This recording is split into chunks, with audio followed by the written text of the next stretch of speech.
like me, there are many women who are leading major frontier area initiatives from the front end NIC.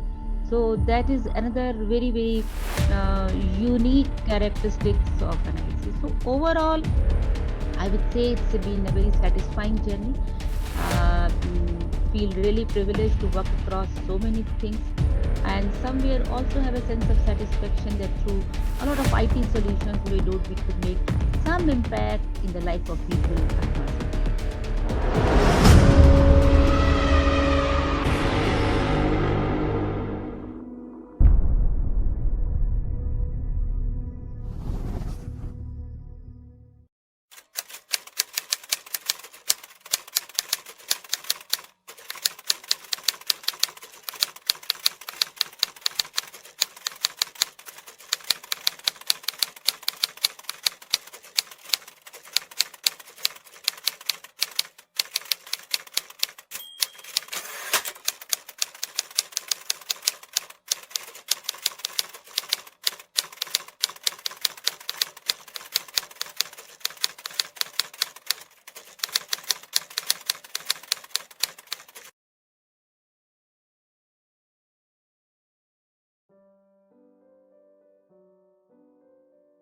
Greetings, ladies and gentlemen. Today it is an honor and a pleasure for me to introduce you all to this very particular session where we are going to know more about the role of information and communication technologies for effective governance. My name is Harsh and I'm going to moderate this session for all of you, wherein I'm going to introduce you all about the event and perhaps the person who is going to interact and address all of us. First of all, I request you to kindly acknowledge and welcome the presence of our esteemed guest, Dr. Neeta Verma ma'am, who is here with us. I would like to request all the persons, those who are watching this session on YouTube, to kindly upload in the comment section and welcome the presence of our guest. Dr. Neeta Verma ma'am is the Director General of National Informatics Centers, a premier science and technology organization of the Government of India. With a career spanning over 3.5 decades, she has been instrumental in implementing high-impact digital initiatives across the country. In her current role as DG NIC, she is spearheading the development of digital platform for various initiatives of the Government of India under the Digital India program. She has been an active proponent of leading citizens' engagement through the technology-led governance initiative at various levels of governance. She was instrumental in setting up of the technologies platform for MyGov, which is citizen engagement and crowdsourcing platform engaging over 1 crore citizens. It was under her leadership that NIC launched Open Data Platform to release government data in open for public good. Under her leadership, NIC also established national data centers at various locations in the country and later on launched the first national cloud for governance in 2014 to provide state-of-the-art ICT infrastructure to government departments for delivery of citizen services. At NICC has led the establishment of one of its kind Center of Excellence in Blockchain, Application Security, Artificial Intelligence, and Data Analytics. She has also played a key role in setting up of the NICCERT, Cyber Emergency Response Team in 2017. In the year 2019, she was featured among top 55 inspiring women across the world who has showcased the prowess of technology in government sector. During the ongoing COVID-19 crisis, she is working closely with various national institutions such as Indian Council of Medical Research, Ministry of Health and Family Welfare, National Center for Disease Control to action necessary technical advice and support. She was also the member of Advisory Committee for National Digital Health Blueprint, which is a national initiative of the Ministry of Health and Family Welfare Government of India, focused on creation of common platform and providing the right ecosystem for the integration of existing disparate health information system which has existed in silos. And I believe her profile has so many things, so many glories, which I won't be able to explain in next few minutes. But I'm pretty sure during this conversation, we are going to learn a lot from her. So first of all, ma'am, I welcome you to in this session. Thank you so much for joining and agreeing to share your thoughts with us. Thank you, Harsh. It's my pleasure to be talking to you, all your online audience. Thank you so much, ma'am. It's our pleasure too. Ma'am, you have a career spanning over 35 years with National Informatics Centers, and I'm pretty sure that this journey has been a transformational journey for you as well as for NIC. Ma'am, could I request you to tell us more about this journey? You know, NIC was set up by our founder director, Dr. Seshagiri. He was an eminent scientist and a true visionary. And he was very passionate about the potential and power of technology uplift on people in India. And therefore he would really encourage, when we all were, actually many of us were mentored by him, he will encourage all of us, though we were very young at that time, to learn through or get to know all technology led innovations happening or new technologies coming up across the world, and really think through and see how can we apply in Indian context. What that really did, we kind of made us what we talk today, that you have to continuously learn, you have to be keep learning because the pace of technology is increasing. Even at that time, he kind of put us into a habit of continuous reading and continuous learning, and which I feel has been one of the big contributor in my journey. And today also I continue to follow that practice.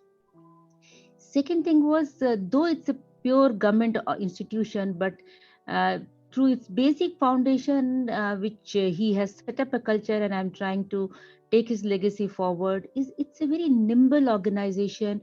Sometimes it looks like a startup, and sometimes it looks like a powerful spread organization. Today, I mean, even at that time, if you think of, doing something new, and if you get to know a good technology, you only had to, I mean, at our times, that if I have an idea and I could convince him, I'm sure there's nothing will stop me from doing it. That's a kind of passion and culture we had, and today also we encourage our youngsters to come up with that. And that was the reason in my over 3 decades journey, uh, while I was in NIC, but I had the opportunity, and like me, many of us, to work on different dimensions of technology. I worked on software development, capacity building, go on to set up World Wide Web centers, then data centers, cloud, and so on and so forth. And it also happens because of we were the leading technology partner to the government. We also had the privilege of setting up few things. I mean, I personally also had the I feel the opportunity to set up some things first time in the Indian government. Like, you see, I mean, let me just tell you, prior to me, we had satellite based communication connecting whole of government entities till district, much before internet came to this country. We had X400 mail much before this internet mail and all came. So that was the kind of vision of our founder director general was. Going forward, 1993 web was introduced by Tim Berners-Lee. 1995 we had Center for World Wide Web in government, which was formally launched. So that is the speed at which we had introduced technology to the government, and we are really thankful to government that has also been receptive to this. Then we worked on internet data centers. Our open government data policy was only a couple of years behind. It became most of the developing nations like US and UK, and we did a lot of work in data domain way back, almost 5 years, 7 years, 2012, 2014. Yeah, 2012 it came. So it's going to be 10 years now. We've been driving the potential of data within the government. And then cloud, we are perhaps one of the first few countries where we have set up our own cloud for the exclusive use of the government. And that is why our adoption was so quick, because all those general things of, fear of cloud, that where is it hosted, and is it really going outside the country, inside the country, who's having a control, those questions were not at all relevant, because all set up and managed by NIC within their center.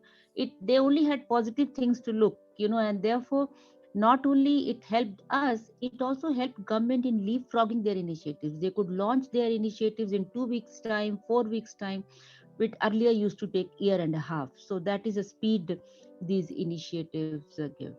Another big thing was, we have been always from the beginning a very gender inclusive institution, and I think a lot of credit goes. It was always a merit oriented organization. If you're good at your work, this is no concern.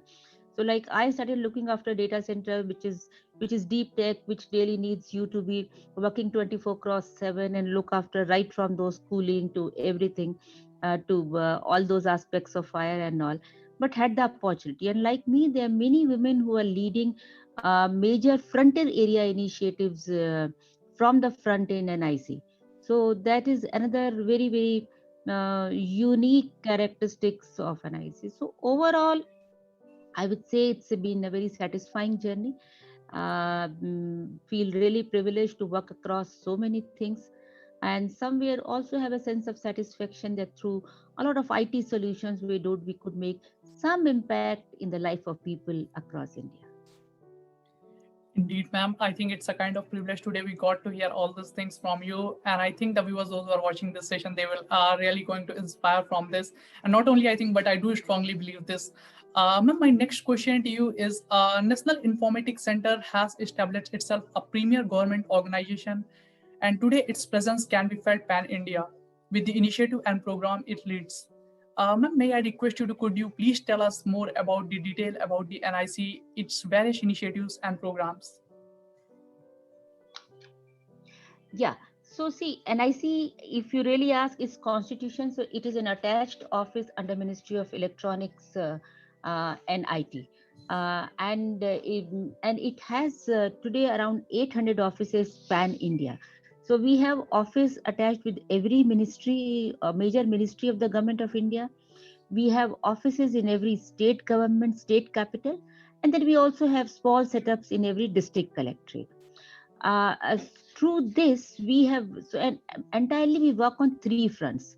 First, we have set up an exclusive ICT infrastructure for the government for the exclusive use of the government. Then we have built a lot of IT solutions for various requirements of the government. And then we also consult, advise, capacity building of the government officials from time to time. So if I come to first IT infrastructure, which is one of the very priced proposition, I should say. In this, we today have a multi-gigabit pan-India network connecting uh, all government institutions onto a common network where they can comfortably communicate, collaborate. And this has really helped us during COVID times in connecting people while they were working from their homes. Then we have, so particularly if you look at it today, any government officials is trying to communicate or do any kind of a service electronically is always on an IC network, and it's called NICNet. And then later we had NKN, which is multi-gigabyte, very resilient network, which not only connects government entities, it also connects all eminent academic higher learning institutes in this country, including IITs and IIMs, and thus benefits crores of children in those institutions a very high speed access to internet. And you know what is the power of internet today. Second thing, and then we have our own video conferencing network. We have our own cloud setup. We have data centers pan India, catering to small and big, hosting all these over 12,000 government applications. We have our own messaging service which works, which is gov.in and nic.email. Like this is a complete, and then all that IT infrastructure which is in government, in one way or other, we always connect it. Second aspect has been on the solutions part of it. We have been building a lot of IT solutions, software-driven solutions for state government, central government, as well as for the district administration. In the last 4 to 5 years, we have tried to consolidate these solutions because realizing the IT requirements of one state is not very different from the other state, though there will be nuances in terms of this. So instead of really building individual IT solutions for this, we have now started building platforms, one nation, one kind platform kind of a philosophy we pursue as well as NIC is concerned. And we have also started consolidate and build around 20 software products.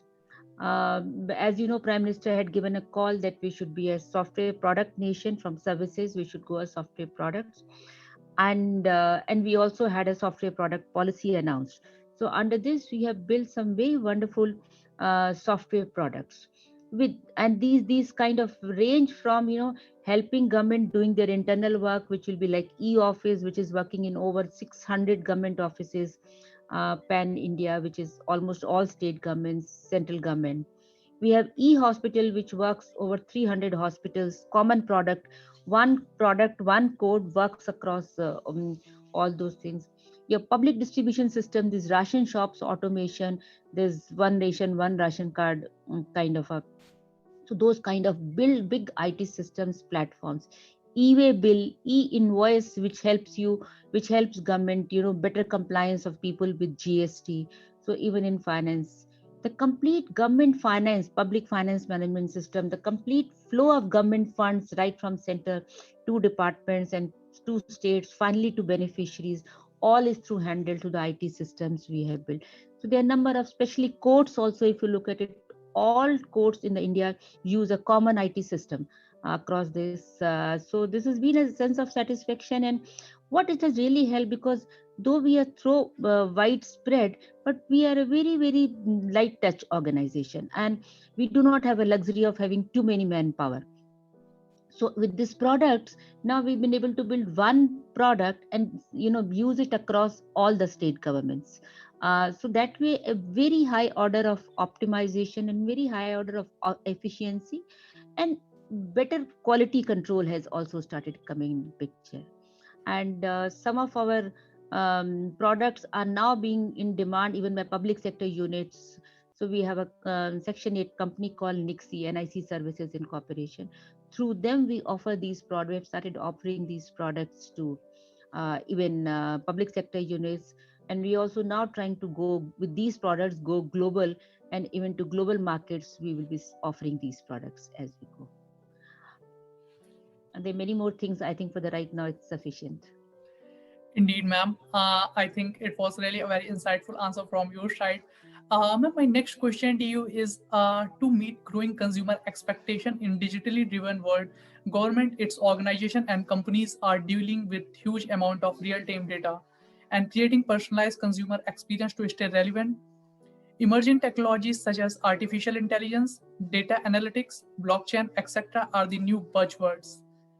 How do you think these new technologies are helping NIC the next generation services for the government and the citizens?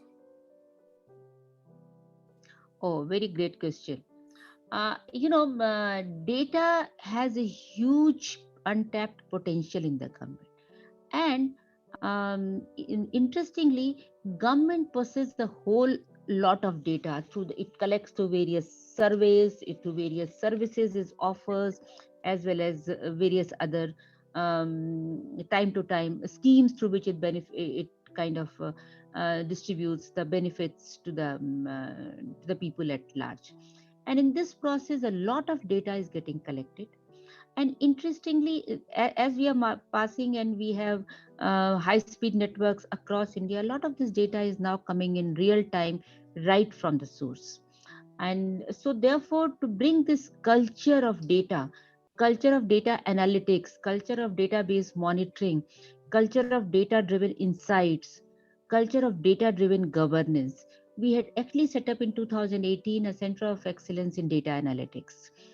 Through this center, we are helping government departments, encouraging them, whosoever has a good data and a lot of data, that you please use this data not only for delivery of service which you are doing, or for the survey for which you have limited purpose.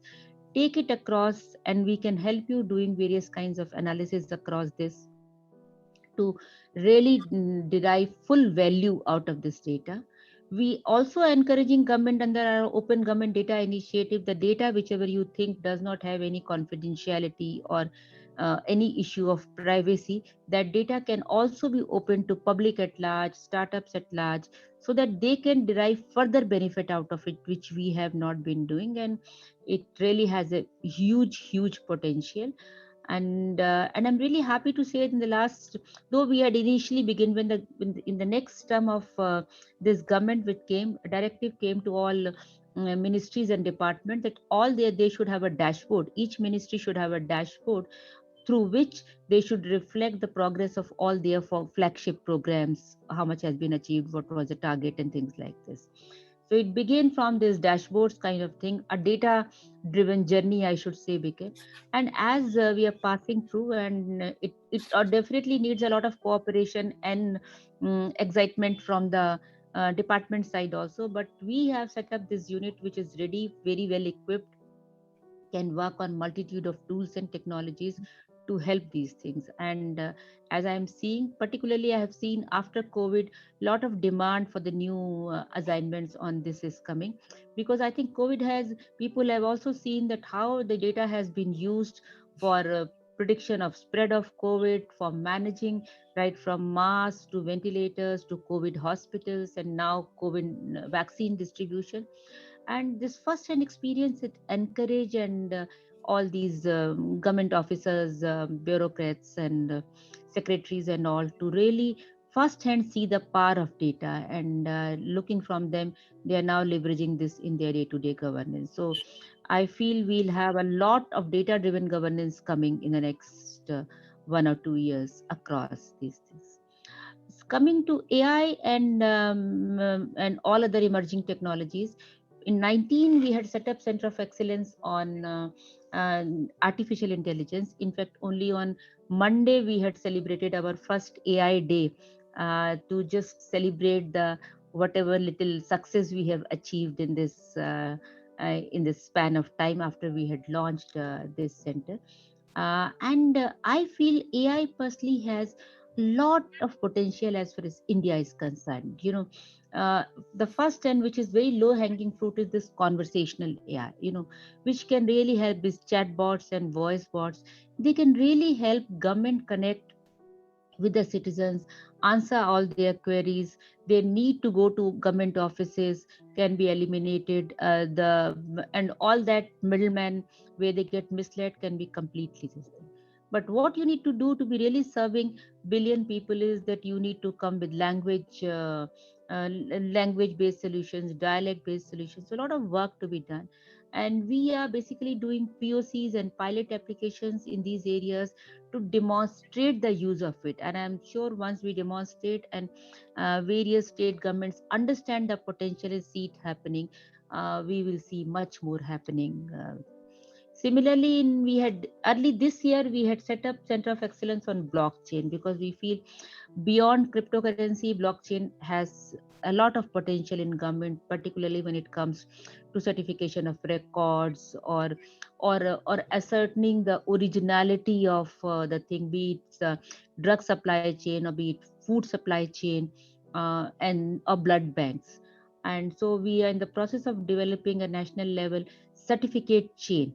uh, so through this, all these academic certificates can be automatically certified through this blockchain, and people do not have to really go with those attested copies and upload. They can simply link to this blockchain to their record, and this will show its originality on its own kind of.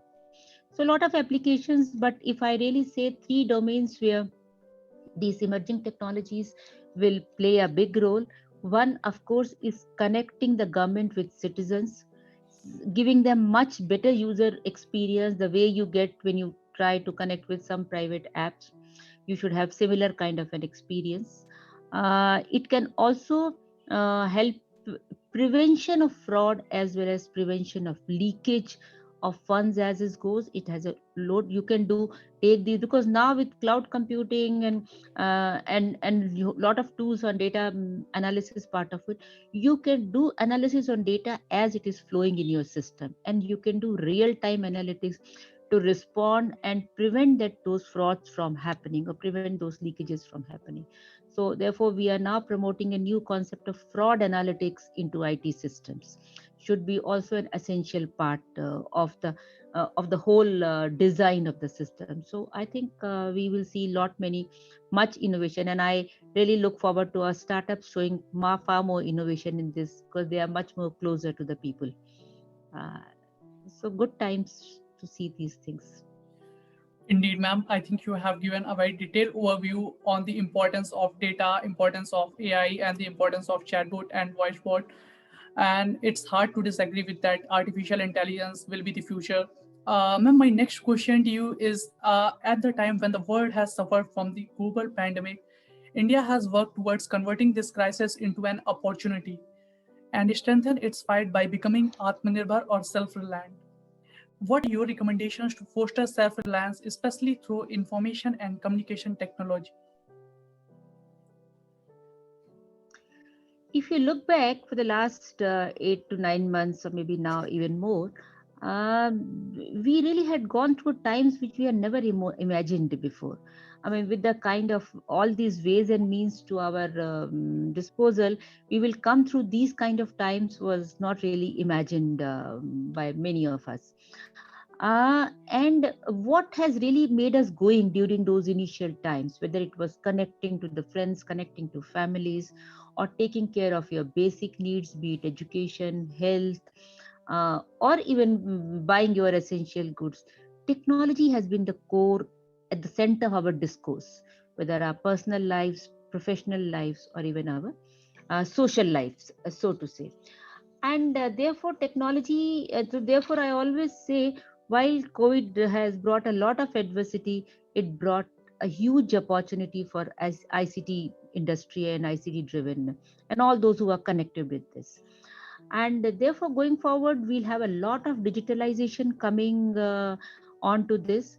And this has somewhere also made us feel, because see, we are a billion people country, one of the largest populous country, we have a lot of young population, we will have a lot of consumption of these technology tools.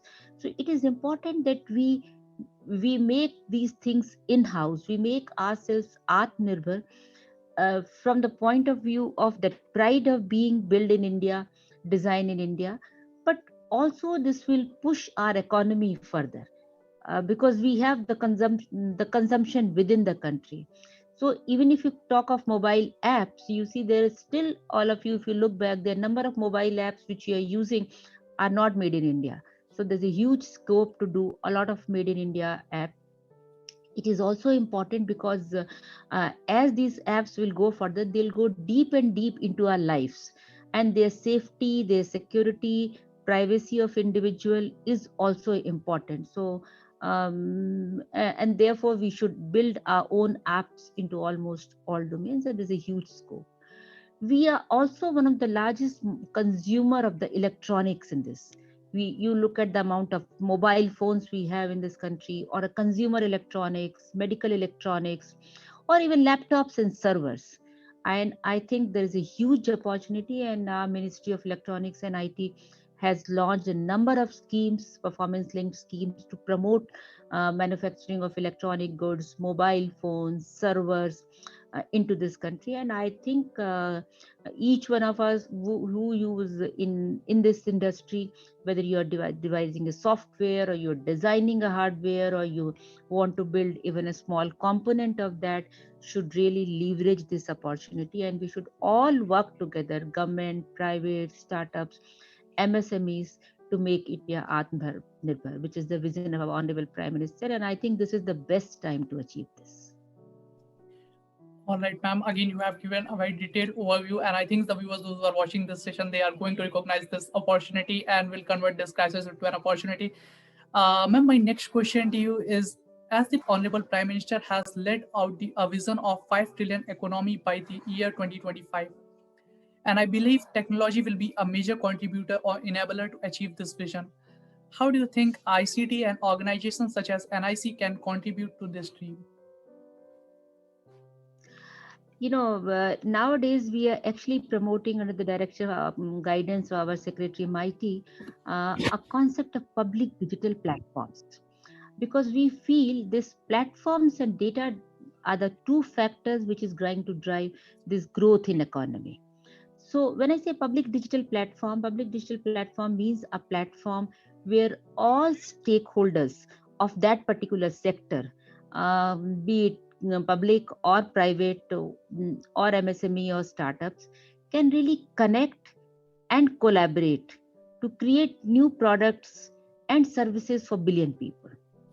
Like if you look at it, let's talk of let's say health.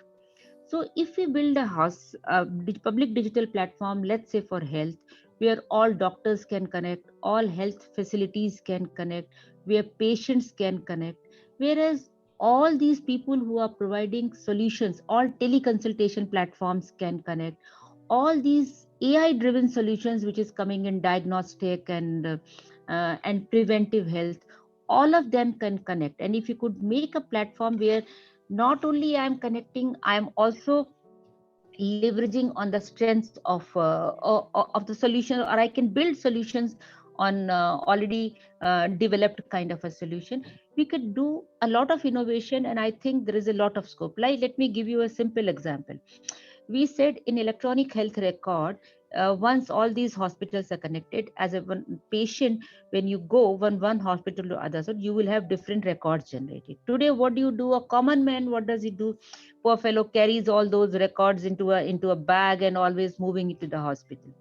Now, if you really want to, and with this EHR or EMR, all those records are becoming this thing, and he or she can access anytime, but it's all consent based. Only if I would wish, I ask for, I can access, and if I want to show it to doctor, for doctor to see every time, I have to give a consent to see all those records. Now, if you open that my public health record or my health record, you see there'll be so much of information which will come. So some people will follow all those medical jargon and all will come. Now, as an individual who does not have any background of medicine, or may not have a very high academic background also, how will you really interpret, or how will you really consume these records easily? So there's a lot of innovation which could be done in presentation of these records, maybe tomorrow clubbing them with AI kind of algorithms, and giving you a lot of advice to help you go further. And you often see, people forget to take their medicines, they discontinue medicines of things like even TB because they don't understand the implication of it. So a lot of assistance can be given, and it is very much necessary also, because healthcare and affordable healthcare for all is still a challenge in our country. And I think having these kind of platforms will have a lot of economic activity happening around it. It will also have lots of social activity happening around it, and it will definitely lead towards a growth in economy. Similar kind of platforms we are trying to do in education, trying to do in social justice. So I think, so as a government, we'll build those basic platforms where we'll connect these various entities, and we are then bringing concepts like sandbox, like wherein any startup can, with consent, can definitely bring and make an app and connect to these systems, and then after a certain process can start offering services around it. Education, again, you see, is a challenge. Having personalized learning in our country, still we have far more to do than what we have done. So a lot of scope in that domain again. Indeed, ma'am. I think you have given a very wonderful answer and insightful answer again. You have focused on the importance of technology and innovation. And I think the World Wide Web is not the future anymore, it's the present. And ma'am, I can say that there is a lot to learn from you, but today I don't want to take you much time. So moving to my last question of this session, actually the question is, ma'am, with so many of disruption that technology has brought in and multinational organization continuously evolving itself to keep up with the pace, how do you think the startup community can benefit itself from the technological innovations? How do you see the future of entrepreneurship in India? You see, we have in the under Digital India program, which government had launched in 2015, we have really seen a huge revolution of mobile phones in this country. Today, we have over 700 million smartphone users in the country. We have also seen a lot of broadband revolution, where today you really have a affordable connection, access to data on all those things. Before COVID, people were using these phones, but this was primarily used for communication and largely for entertainment purposes. People were using these things. But during COVID, if you look at it, what has happened now? Not only for entertainment and communication, of course, that was there, but today you have seen primary school, class 1, class 2, class 3 students using these digital platforms to run their day to day classes. You've seen teachers of not only private schools, even government schools, those far flung village schools, coming onto these digital platforms to teach their students. You've seen a fast adoption of doctors coming onto teleconsultation platforms, the patients using these platforms because it came out of adversity. e-commerce, I mean, you look around in your family, look at your grandparents, look at your people who work for you. How much have they adopted e-commerce into it? Digital payments, we have seen a real revolution happening onto this. Work from home, so many new business models, new channels of work have come up. uh, I mean, I sometimes say, I mean, the kind of digital transformation or digital leapfrog we have done as a country during this COVID times, in some of the sectors, it would have perhaps taken 10 years or more to us to reach to that level of adoption. So today you have these billion people who are hungry for digital applications to empower themselves, which is the underlying concept of digital India also. And we will also agree that all these platforms which I'm talking about, whether educational platforms in India or whether health platforms, teleconsultation, e-hospital kind of softwares, or digital payments, they still have far more to do if we really want to go to interior of India, to which we call Bharat very fondly. If we really want to help those people, we have to address a lot of challenges still in front of us. Challenge of language. It is, we have 22 languages with so many solution where we help people interact with them. Mobile is a personal device. I should be able to interact. I should not need somebody to help me with this if I really want to empower myself. There are still challenges of literacy, but at the same time, because AI becoming mainstream, data becoming mainstream, today we all know it is technically possible to overcome these barriers and give technology solutions through which we can give seamless experience to these people, as we have the people who are literate and living in these metro cities. Then again, there's a whole segment of people with special abilities. If you look at it, for them, technology is the best recourse to empower them. They do not need anybody to take them to a class or movement. Sitting at their seats, they could connect to the whole world and empower themselves. So I feel if we really want inclusive society, and if we want to avoid any digital another divide coming, we already have many divides through this digital. There's a lot of scope to, a lot of work to be done.